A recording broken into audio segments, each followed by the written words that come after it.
Welcome to Read, Think, Act, a video series coming from Lighthouse Books in Edinburgh. I'm Jessica Gaetan-Johannesson, and today we'll be talking about this book, Crude Britannia, How Oil Shaped a Nation. And I'm really delighted to be here today with the book's two authors, James Marriott and Terry Macalister. Hi, James and Terry. Hi there. Thank you very much indeed. So I wanted to start by asking you a wee bit about the background to the book. I'm reminded of this quote by Toni Morrison, which says that if there's a book that you want to read and it doesn't exist, you should write it. You're the one to write it. And it kind of suggests that every book comes from a lack of something, a sort of space in the debate or a story that isn't told. What kind of void or lack was it that brought you to write Crude Britannia? Well, I'm going to pitch in first, despite the fact that Terry's a big fan of Toni Morrison, so I'm stealing his thunder there. To say that there's never really been any book that covers the deep culture of oil in our country, or in all the three or four countries of the UK. Anything that's actually made a detailed sense of a survey of how it was and how it has been that we've been plunged deeply into an oil culture. Because as Terry and I have explored, our understanding is that this is not just about, say, oil rigs in the North Sea. It's not just about refineries, but it's about the sense in which we've all been buried inside a culture which is about pesticides, plastics, and petrol. Terry and I both traveled in cars before we were born, and we have lived in an oil culture deeply, and we wanted to try and explore that and represent it. And there's nowhere that we found that did that. Do you have anything to add to that, Terry, in terms of what you were trying to answer with the book? You know, we did talk to chief executives, we talked to former refining workers, we talked to climate activists from 11 years old onwards, we talked to musicians who'd been influenced by the industry, we talked to filmmakers, we talked to a sort of whole array. So we got this really sort of holistic picture of what the oil industry is about. And that wasn't done just for entertainment or information, so much as to give context as to when we're faced with the situation we're faced with today, say, with the climate report. You know, I hope, we hope, from reading the book, exactly what is going on in the minds of the different constituents, particularly the big oil majors, who will play a very significant role in how all this plays out, regardless of how many scientific reports there are. The book takes us on a historical journey back in time, but it also very much takes us on a geographical journey across the UK to different parts of different communities. And I wondered, how much was that part of the plan from the very beginning, that you wanted to kind of root the stories and root the books in living communities? It was crucial. I think for me, it's very important that this is neither a book which is seen from the officers downwards, which is often the way, as Terry said, books about industry or economy are written. And secondly, it wasn't just focused on London outwards, that it rooted itself deeply in a set of different communities, a set of different areas, the Thames Estuary, the Severn Estuaries, the Forth and the Dee or North East Scotland, and also Merseyside. And we've spent a great deal of time and care to try and understand how we can explore the issues of the book through the lens of those particular places. There's a bit quite early on in the book where you talk about how the oil companies themselves have very often kind of wanted to give the impression that they're above politics. I think you say, but actually, and it says on the title of the book, How Oil Shaped a Nation, that actually they've determined politics, and not just national politics, but international politics in many ways.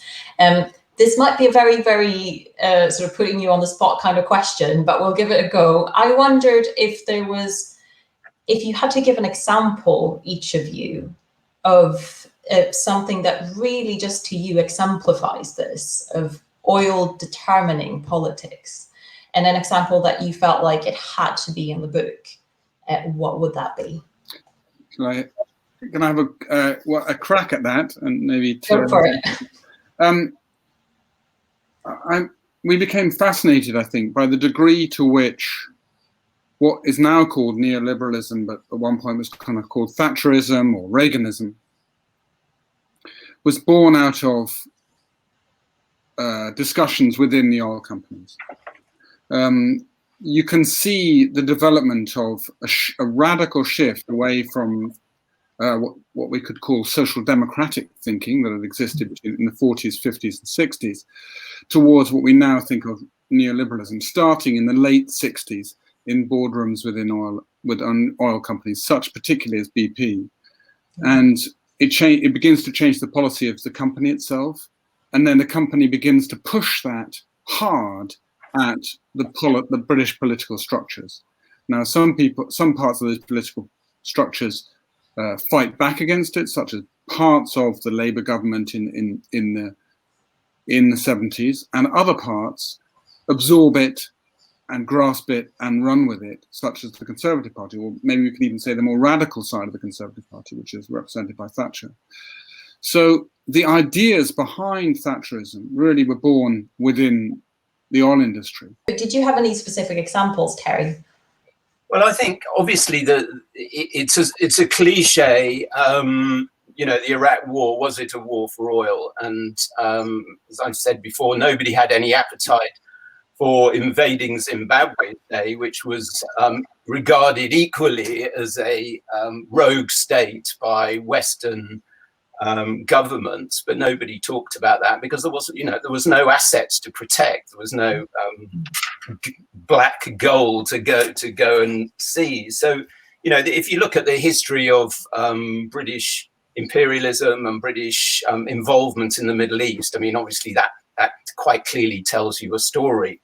But I think what was most interesting to us, or we felt was kind of new, was our ability to grind down into the detail of the way the oil industry and oil had seeped into the bloodstream and the imagination of British politicians. And we felt that was the really key finding in a way to the whole book, was that the oil majors have been so successful in convincing politicians and then the public that this was the only state of affairs, was one dictated in the framework that they gave you. And so we've got these, very often Shell produce these scenarios where they tell you what's going to happen, and all the big financial newspapers all around the world sort of record, oh yes, renewables are going to grow by 1%. The fact that their predictions are always outlandishly out of kilter, and renewables grows kind of 10% per annum, not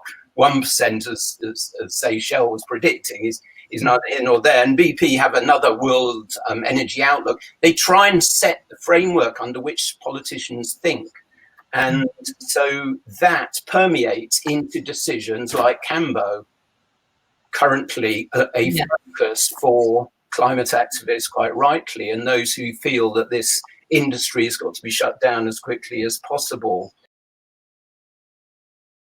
As an activist, say in Scotland, who wants to stop the Cambo oil field, do you target politicians or do you target the oil companies? And that's just a massive, massive question. How do you feel that balance lies after having written the book? How complicated is it really? I think can I pitch in there, which is to say, I think that Cambo is a very extremely interesting case, which hopefully our experience of writing this book and campaigning around these issues for 25, 30 years or so, and being a journalist for 30 years or so, we can throw some light on it, hopefully. You ask, where is the power line? When I look in some of the detail that's coming out now about Cambo, there's a sort of passivity about the statements made by Ben van Beurden, who's the CEO of Shell.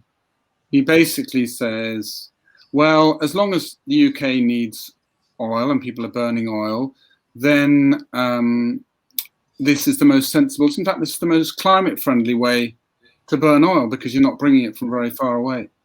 And there's astounding levels of nonsense in that. Yeah. Not least if you look at the data that's produced by the UK government itself, only a tiny fraction of the oil that is extracted from the North Sea, the crude that is extracted in the North Sea, is utilised in UK. Most of it is re-exported. In fact, the largest importer and the increasingly largest importer of UK crude is China. So it doesn't make any difference at all in terms of the sort of carbon footprint idea of it being locally produced. The other thing that's interesting about his statement is it implies a kind of passivity. He has a sort of patrician distance, a kind of sense of, well, let's be sensible about this, let's be reasonable about it, and this is what's happening, and this is what's going to happen. Just like Terry says, he kind of helps delineate what is the reasonable course of action. That's a great deal of weight in the room. It seems to me there's no way that Siccar Point would be developing this field, would be able to cope with developing this field if it wasn't for Shell's coming on board and supporting the development. In 2013, I think they started that. Without Shell backing it, it really probably wouldn't go ahead, and or at least you'd have to find another oil major of the same size. Yeah. So Shell is crucial to this field. And the idea that that is a reasonable thing to do, and let's be, the sensible thing is to develop it, is extraordinary that he can say that within days when the UN General Secretary says there should be no new development of oil and gas exploration on the IPCC report. That's the UN Secretary General backing up what was said by the IEA. So who is being reasonable here? Yeah. And we should point that out. And it seems to me that a great deal of the timidity that you see on the behalf of the First Minister and to some extent Labour around Cambo is because of the weight of the oil companies in the room. We have to challenge that and challenge it hard. That's brilliant. Thank you for that. In terms of the alternatives, and you dedicate the last chapter of the book to talking a lot to especially young climate activists and also people who are on the cutting edge of developing renewables. And one kind of issue that gets talked about quite a lot in especially the climate justice movement is if we go ahead with renewables without reducing consumption, basically, and what will that mean for extraction and are we basically going to throw communities, especially in the global south, under the bus in the same way, and even worse, because we need the material from somewhere. So extractivism. And I wondered if this was an idea that came up in your conversations at all, that are we going to keep the culture of oil, so what you were saying essentially about neoliberalism, but without the oil? So I think, one, the state's got to be involved, in a very, very significant way. We've heard this endlessly talked about, that it's got to be like preparation for a war. I mean, that's the reality of it. And when we had the Second World War, obviously, the government played a massive role. It took over control of everything. And that's what needs to happen to a certain extent. So I see government ministers today talking about the free market will solve all this. It won't, full stop. Just transition, it's got to be run parallel with all the decisions that have been made and all the discussion that takes place. It cannot be like the 1980s. We can't have coal mining communities thrown to the dogs. But that was done for a political reason by Thatcher. But clearly this government, the current government, is not one that you would,